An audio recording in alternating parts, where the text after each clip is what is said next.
Madame, Monsieur, bonjour et bienvenue dans ce JT IEJ spécial Festival de Cannes. Dans les titres de ce journal, une présentation du film Okja de Bong Joon-ho et de la polémique qui l'entoure. Un reportage sur la promotion à bord des bateaux et enfin, Cannes entretient ses plages. Hier, c'est sous un temps maussade que Todd Haynes a fait son retour après 2 ans d'absence pour son film très attendu Wonderstruck. Le réalisateur américain a monté les marches avec son équipe et sa muse Julianne Moore. Autre film marquant dans la catégorie Un certain regard, celui de Mathieu Amalric, déjà présent avant-hier pour Les fantômes d'Ismaël. Cette fois-ci, il a foulé le tapis rouge en tant que réalisateur pour son biopic sur la chanteuse Barbara, interprétée par Jeanne Balibar.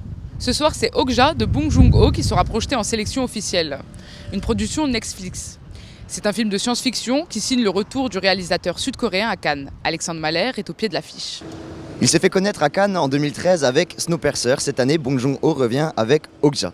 C'est l'histoire d'une petite fille qui lutte pour le bien de son amie, une créature animale avec qui elle a grandi, mais qui se retrouve exploitée par une multinationale véreuse, avec à sa tête l'actrice anglaise Tilda Swinton. Ce scénario met l'accent sur le respect de la condition animale. On regarde tout de suite la bande-annonce. I took nature and science and I synthesized.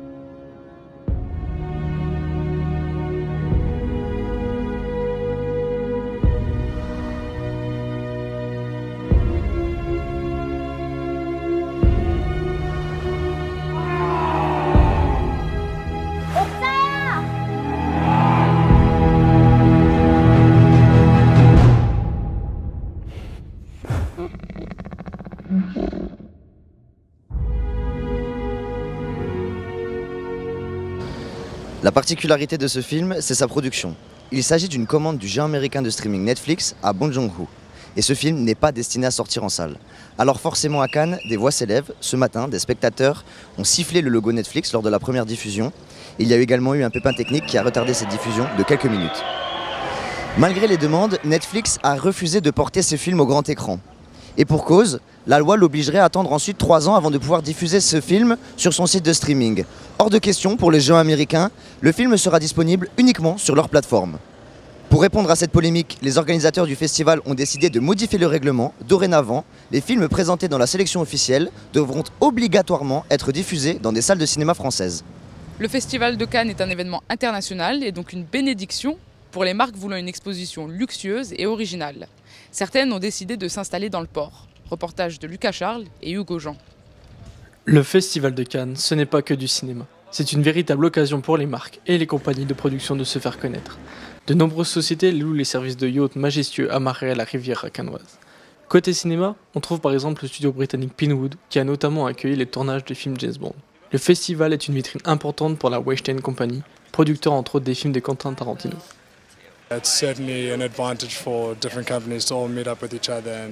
évidemment un avantage pour les différentes sociétés de se rencontrer ici et c'est fantastique pour accueillir de nouvelles affaires ou pour entretenir des affaires déjà présentes. Donc oui, on peut dire que c'est bénéfique.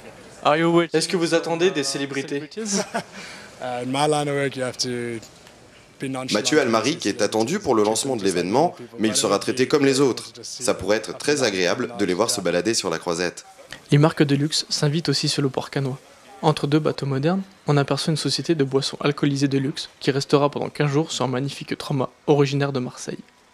Faire en sorte qu'on ait un lieu réceptif pour une des plus grandes marques de luxe au monde et qu'on puisse accueillir des invités de prestige du monde entier pendant les 12 jours du festival. Il y a un rapport au Festival de Cannes avec les bateaux, l'aspect cinématographique des bateaux. Imaginez un hélicoptère qui ne vole pas, ou un oiseau qui ne vole pas. Bien entendu qu'on va aller en mer, on va aller en mer tous les jours. Et c'est ça le côté un peu super production. Vous avez vu qu'il faut un bel équipage pour ce bateau, c'est très majestueux.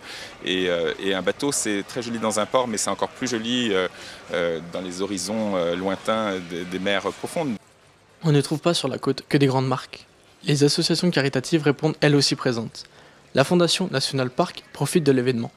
Elle cherche à rendre accessible le patrimoine naturel américain à des milliers de jeunes afro-américains qui peuvent en profiter.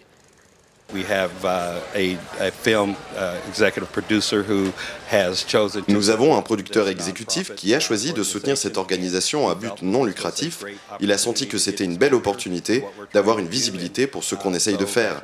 C'est pour ça que nous sommes là. À travers le Festival de Cannes, des dizaines de sociétés se mettent au diapason de l'événement et se mettent sur leur 31. à 2 pas de la Croisette. Dépotrominés sur l'une des plages de Cannes, Lorraine Paul et Hugo Jean sont allés à la rencontre de ceux qui œuvrent pour le bien de tous. Un travail qui porte ses fruits, puisque plusieurs plages cannoises ont été labellisées pavillon bleu. Les plages de Cannes attirent. Elles constituent la vitrine de la ville. C'est pourquoi les équipes d'entretien des plages veillent à les garder propres tout au long de l'année.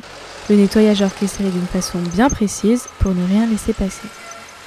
Donc on passe avec une machine avec une cribleuse. Donc on nettoie vraiment toutes les petites impuretés, tout ce qu'il y a sur les plages pour vraiment que les plages soient nickel. Et après on a d'autres collègues qui passent avec un pick-up pour enlever les sacs poubelles, tout ça pour vraiment que ça reste super propre, quoi. Dès 2 h du matin, les agents d'entretien s'activent. Ils travaillent à bord de leur tracteur jusqu'aux environs de 8 h. Parfois le beau temps n'est pas toujours au rendez-vous et les conditions de nettoyage des plages deviennent complexes. C'est compliqué pour nous parce qu'on ne pourrait pas nettoyer correctement les plages parce que c'est mouillé, c'est trempé, donc voilà. Donc c'est ça notre gros problème, mais on fait avec, quoi, toujours. Une dizaine de personnes nettoient les plages de Mandelieu jusqu'au bout de la Croisette. Leur mission est d'enlever les détritus laissés par la population, mais également le côté naturel comme les algues. Christophe Desmarais a 14 ans d'expérience dans ce métier.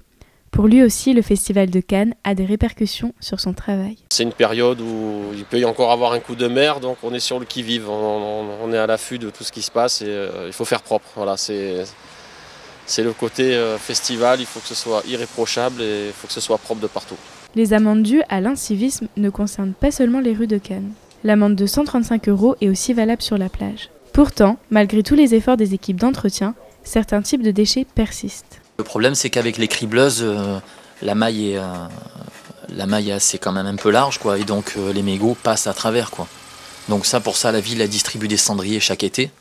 Donc, mais le problème, c'est que les mégots, on ne peut pas tout enlever, quoi. L'entretien passe aussi par le réensablement des plages. Chaque année, la ville de Cannes fait appel à une société privée pour que les plages soient plus larges au moment fort de la saison.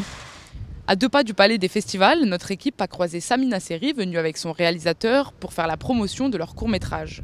L'occasion d'en parler dans le micro d'Alexandre Mahler. Déjà, on espère qu'on va faire un peu le buzz, puisqu'on a un court-métrage au short movie de 15 minutes. C'est le monsieur qui a réalisé, Jacques Cohen-Bakri. Moi, j'ai le rôle principal dedans avec Coralie Audrey. Ça s'appelle Je voulais te dire, c'est un huis clos, une dispute conjugale. C'est tout ce qu'un couple dans le monde entier peut traverser, a traversé ou va traverser dans le monde entier. C'est ce que Jacques a écrit et ce qu'on a essayé de retransmettre à l'image. L'avenir qui va avoir ce cours, qu'on a tourné en noir et blanc, qui est relativement beau et extrêmement bien joué. Ce soir, c'est le film 120 battements par minute de Robin Capillo qui est attendu.